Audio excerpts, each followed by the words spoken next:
Let's continue with our discussion of Abundance by Ezra Klein and Derek Thompson. This is the fifth part of our interpretation. This book primarily explores the role governments should play on the road to building an abundant society. Today's topic: scientific research. Government support is crucial for science, but populists don't understand this. After Trump returned to office for a second term, Elon Musk led the formation of a Department of Government Efficiency, DOGE, aimed at cutting costs and downsizing bureaucracy. Recently, some people called for this department to investigate the National Institutes of Health, NIH, claiming NIH-funded research projects are full of waste. One of the populist examples cited was NIH spending $3 million to make shrimp run on a treadmill. At first glance, this sounds ridiculous. But the claim is a complete distortion of facts. First, the project didn't cost $3 million. It was a 10-year study with a total budget of only $1.3 million. The so-called treadmill used in the study cost less than $1,000. More importantly, the scientists weren't putting shrimp through a fitness routine. They were simulating extreme low-oxygen environments to study how shrimp respond physiologically, such as lactic acid buildup. The goal was to predict how events like red tide in the Gulf of Mexico might impact the $5 billion shrimp industry. Isn't that a worthy investment? In 2017, Republican populist Senator Rand Paul mocked the U.S. government for spending $870,000 to study the sexual behavior of Japanese quail under the influence of drugs. Again, sounds absurd. Until you realize the study was meant to understand how drugs affect behavior and how addiction can be treated. Why quail? Because their neural pathways are more similar to humans than mice. Just because a study sounds strange doesn't mean it's not valid. Many scientific breakthroughs began as projects that seemed odd at the time. Take the Gila monster, a small lizard studied in the 1990s. Why study its saliva? Because it contains a unique hormone that allows the lizard to go months without eating while staying alive.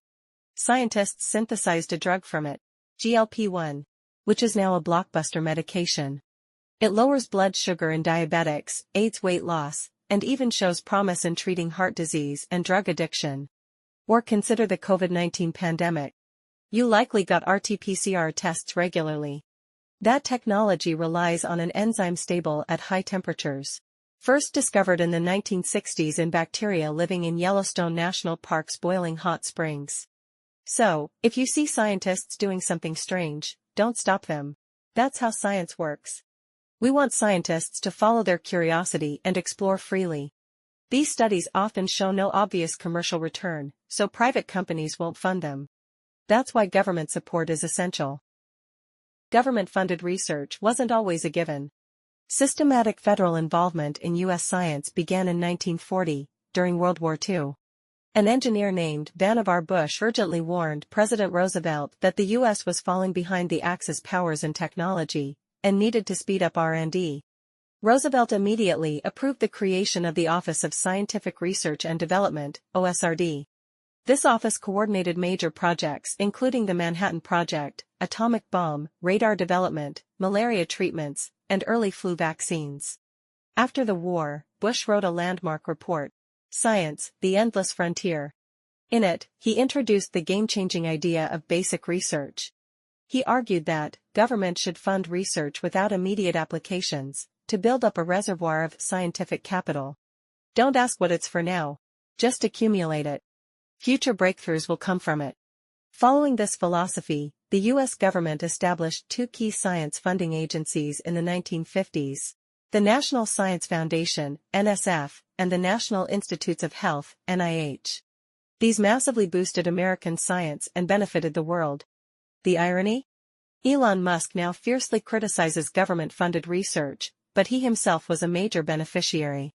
In 2010, when Tesla was just beginning production of the Model S, it received a $465 million loan from the Department of Energy under President Obama, a Democrat.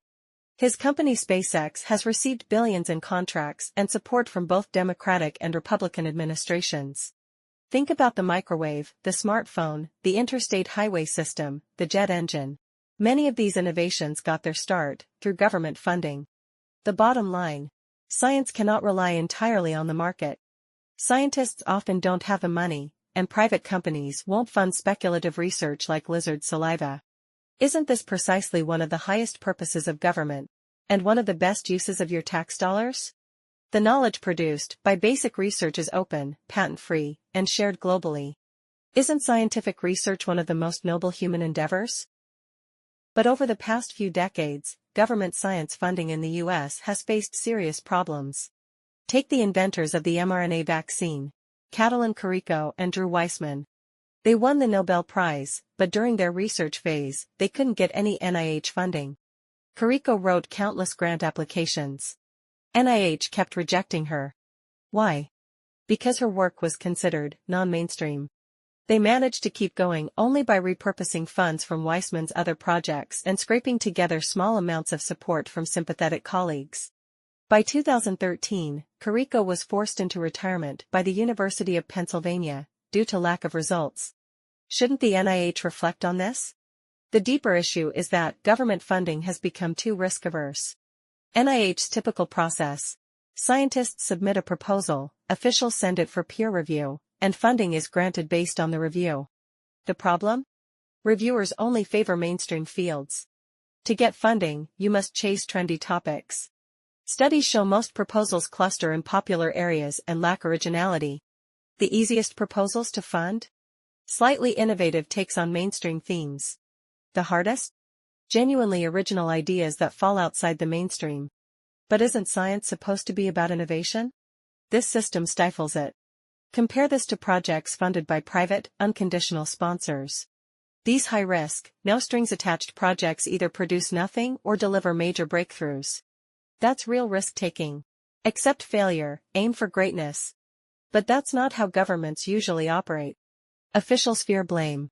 They fear the media accusing them of wasting taxpayers' money. So they play it safe. Stick to the process, fund the mainstream. Scientists have adapted to this system. Those who succeed know how to write grants, fill forms, package their work, and pander to reviewers. Some even specialize in guessing trendy keywords to improve funding odds. In the end, those who are good at gaming the system do better than those who are passionate about real research. Today, scientists spend about 40% of their time writing grant applications and progress reports. Actual research time is shrinking. Science is beginning to resemble ancient China's imperial exam system. Success depends not on creativity but on mastering bureaucratic skills. Worse still, young scientists are being shut out. In 1980, 22% of NIH grants went to researchers under 35. By the 2010s, that dropped to under 2%. The boldest thinkers are excluded. Until they've been worn down and tamed. Basic research appears to be stagnating. We haven't had major breakthroughs in years. Why? Some say all the low-hanging fruit has been picked. But another, more troubling theory. Researchers are all chasing the same few trees, following mainstream guidance. What if you want to try a different tree? Sorry. You won't get funding.